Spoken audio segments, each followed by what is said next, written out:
Good morning, good afternoon, good evening, no matter where you may find yourself as you listen to this. And welcome to the Only Sports Podcast with Brains and Bars. You're tuned in to another episode of It's a Black and White Thing featuring A1 and A Ward. You can check us out wherever you find a good podcast. Please rate, review, subscribe. We appreciate everyone who is listening. You can also watch us. This is a visual medium as well. We are live right now on YouTube you can find that by searching at Brains and Bars on YouTube. Like, comment, subscribe, share the broadcast, hit the like button. We appreciate all of you who are watching. Again, this is a small time operation, but the numbers are looking promising. So I appreciate everyone who is who's watching, who's checking us out. One subscriber away from 100. Hey. About to hit almost at that first milestone. So if you're watching this and you have not subscribed yet, go ahead and hit that notification bell. Subscribe, hit that notification bell so you can be notified of every time we go live or when new content drops. You can also follow us on social media by searching at Brands and Bars on Instagram, Facebook, and Twitter. Got the Facebook fan page, Twitter, and Instagram. And I might change my handle on TikTok at some point to the Brains and Bars handle. Right now, it's my actual former stage name. So if you just search A1 T Help, or as that's what Loso says every time I join on his caffeine broadcast, A1 The Help. If you search for that, you can find me on TikTok. I got clips from the show. There might be one clip from my son who's messing around TikTok.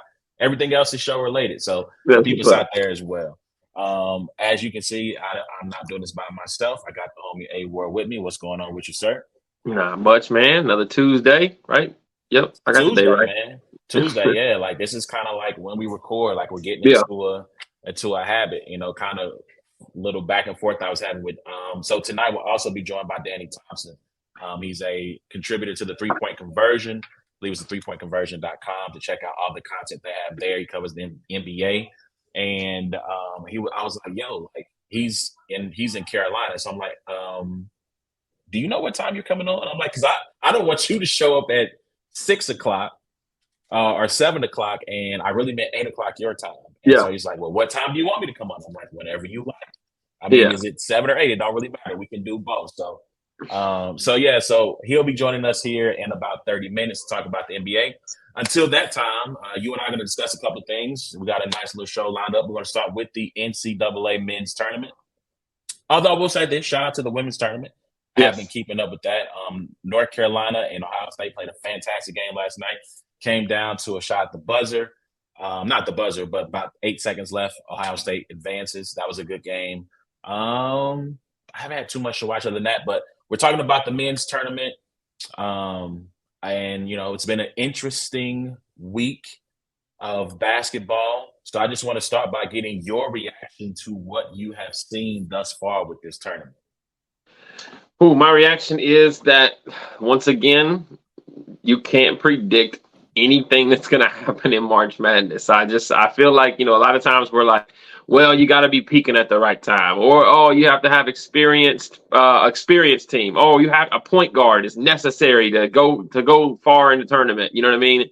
There's all of these things, and it's really a case of styles make fights. You know what I mean? Like that's what it is. It's who's putting the ball in the basket, and styles make fights. So it's like, you're looking at teams like Princeton that are now in the Sweet 16 and a 15 seed. You're looking at teams like Duke, who had won, I think, 10 straight ACC tournament, was on fire, was supposed to be that team, that are sitting back at home. You're looking at teams like Kansas, who kind of out of nowhere lost their coach, didn't expect that for the Big 12 tournament and the NCAA tournament.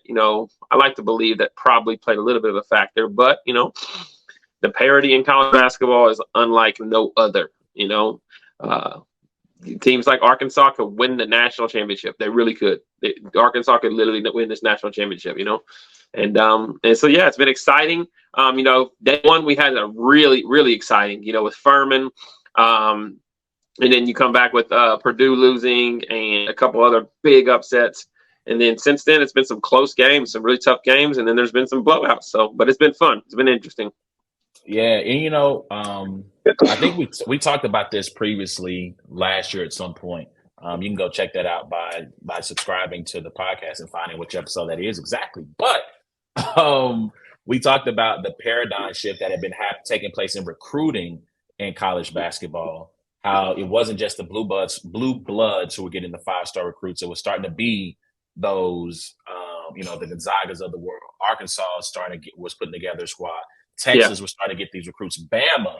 Right? And so that is now also, you see that shift taking place in these games, right? Like, I think right now, almost half the field are 5 seed or higher, right? 1 double-digit seed in Princeton who's there right now. And you see this landscape changing and shifting, where I think I saw a stat that said that in the last 2 years, 2021 and then this year, you have a Sweet 16 without Kansas, Duke, Kentucky, or Carolina in it, right? So, I mean, granted, you still have UCLA, which is a superpower, historical superpower, but you're not, I think, going forward because of the transfer portal. This is one of the few good things that come from the transfer portal. You're starting to see more and more that it probably will be 2 of the last 3 because Kansas won it all last year. Well, 21 and 23. So Kansas won it in 22. Okay, yeah, gotcha. So 2021, 2023, none of those 4 teams made it, right? So you're seeing this landscape, the shift, and I'll ask you this question as it relates to kind of that shifting landscape in basketball, because I saw this after FDU beat Purdue, that there's no such thing as a upset anymore. There's no such thing as an upset anymore. So what is your response to that? I disagree with that. I mean, I think maybe on a scale of 12-5, maybe even 13-4, you're maybe still looking at those teams like, I don't necessarily know that there's an upset there, but no, like, I'm sorry, like, to me, Fairleigh Dickinson beating Purdue is an upset. It is a huge upset. It is a monumental failure on the part of Purdue, who has what is probably going to be the unanimous player of the year, and played day in, day out against 6 or 7 other tournament teams. I don't remember how many the Big Ten got in. 8. And they're playing Fairleigh Dickinson, whose biggest player is probably 6'4", 6'6", something like that. I think 6'6". They did not have a player over 6'6". Yeah, and so like games, and even then when you even then when you look at teams like Princeton or whatever against teams like Missouri, or not even Missouri, but like Princeton Arizona. beat Arizona. Yeah, like no, like these are still upsets. These are still huge upsets. These are, I think it still considers them upsets. The payout is still an upset payout. The parity has not reached Vegas. I guarantee you that. Hey, listen, I mean, we had a conversation about that, and I'm like, listen, I think FDU was plus 2,000, I think, to win that game, and I'm like, you have nothing to lose by taking at the start of each tournament and taking $10 and just throwing them on every 16. Yeah. And it's now happened twice in the last 4 years. So I mean, granted, it could be another 30 years before it happens again, but take $10, put them on all 4 16s, see what happens, and maybe you come back with a little scratch if an FDU or a UMBC happens to make your weekend, right? Yeah, one of the big things is like physicality in college basketball is not really a big thing anymore. You know what I mean? Just with foul trouble and just referees trying to keep it. So when you look at football, like if you had, University of Alabama against, Alabama State or something like that, the physicality just is going to win the game for you almost, period, and you just don't have that in basketball anymore. There's not that physicality component that says, like, even though I'm way taller than you, like, guys are fast, guys are athletic, Yeah, but I mean, like, I too agree with you that there are such things as upsets. FDU beating Purdue is a massive upset, in part because of the size disparity that you mentioned. And there are a couple of things. I didn't get a chance to read the article in its totality, but I did skim it. And so it talked about the anatomy of an upset. And it mentioned the fact that, one, that Purdue had really young guards. Shout out to my uncle who mentioned experience being a factor in some of these upsets. But they had really young freshman guards, and that of all their losses, that they lost to teams that pressed, teams that were trying to press for 40 minutes.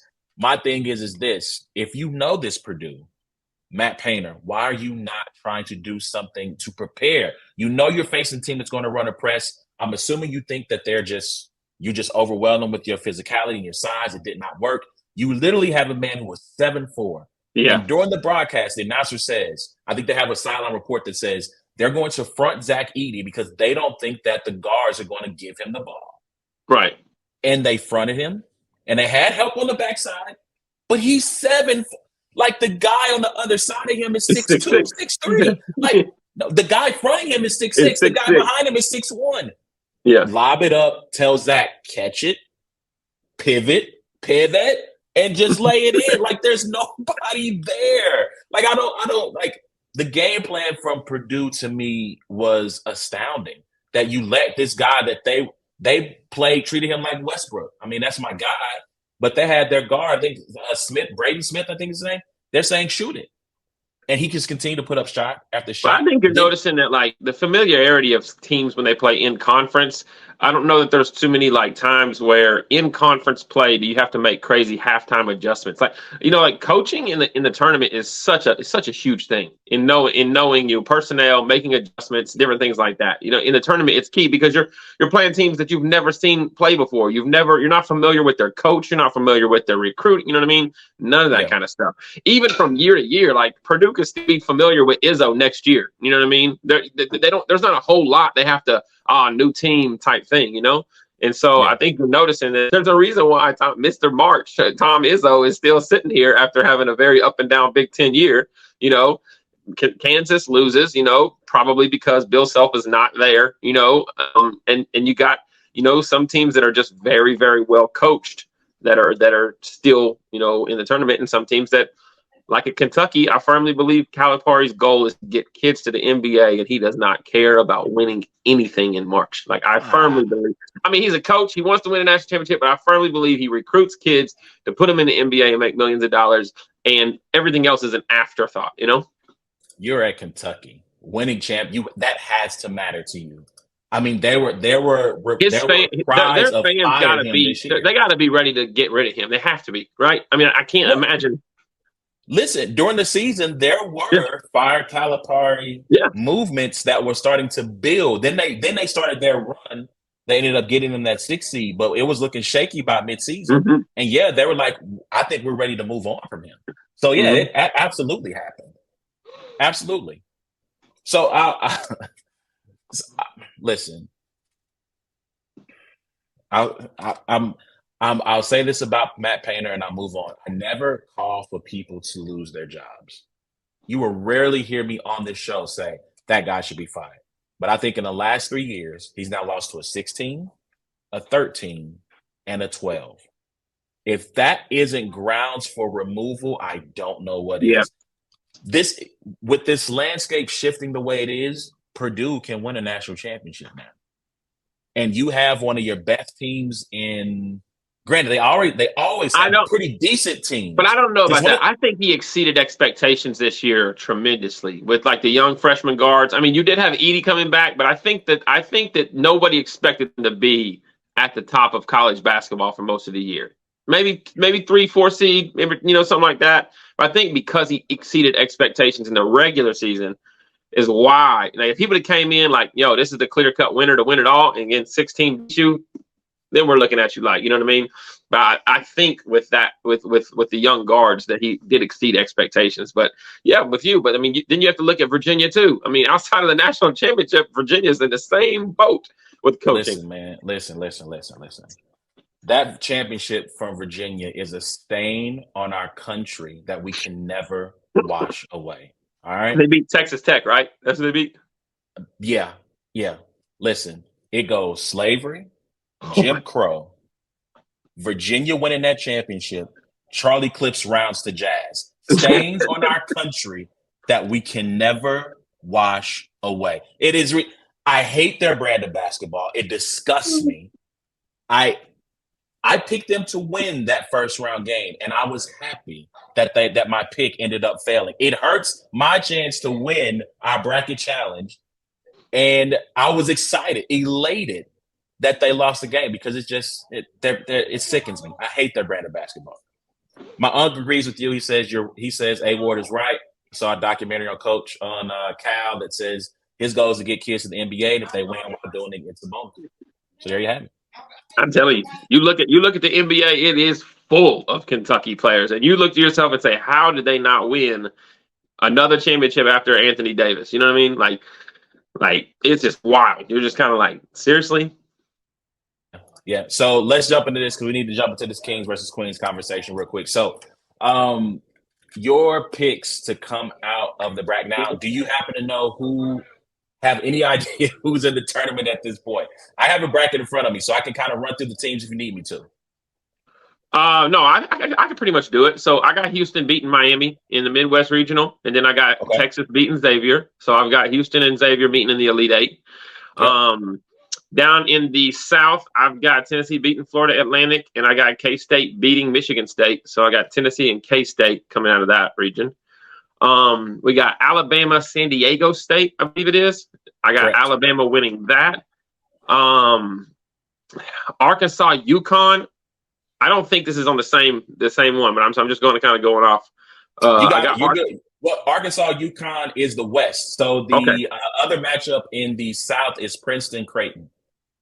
Okay, Creighton. Yeah, Creighton's going to beat. I mean, yeah, that's just like little big brother, little brother right there. It's like, hey, you had a good time out there. Yeah, that's like when you after you battle some URL guys, then you go back to King of the Dot and get smacked around.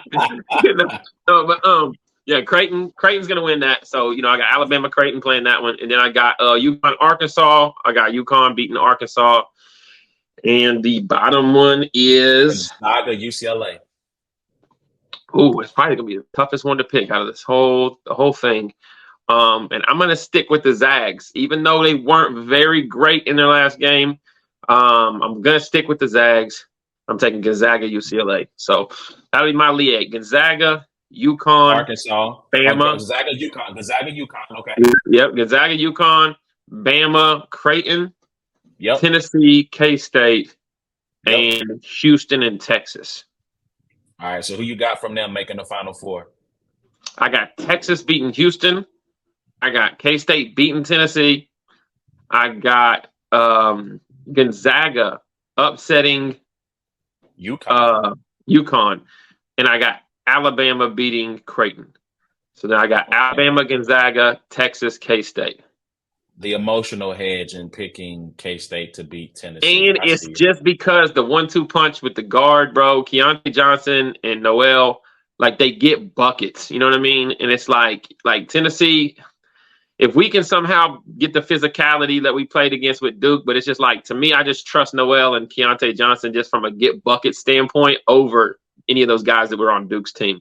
So it is an emotional hedge. I think Tennessee could win the national championship. I think, they're one of probably the 5 of the 16 teams left that could actually win the national championship, considering that they've already beat Kansas, Texas, Alabama, teams like that by double digits, in big games this year. And they've already won a tournament in New York City. I think they won on Atlantis. I thought they won the preseason tournament. But, yeah, they've played in New York City, I think, against Maryland earlier this year, a ranked team, and beat them. So I think Tennessee is one of the 5 teams left that can win it all. But that matchup with K-State, if we get Michigan State, we're in the Final Four. I firmly believe that. But that matchup with K-State is going to be tough. The matchup with Florida Atlantic is not going to be an easy win either. So. Okay. All right. So, all right. Well, that's our NCAA coverage. You can check us out by going to Brains and Bars on Facebook or YouTube and checking out that, or going to the podcast site on Spotify, Google, or Apple. So let's jump.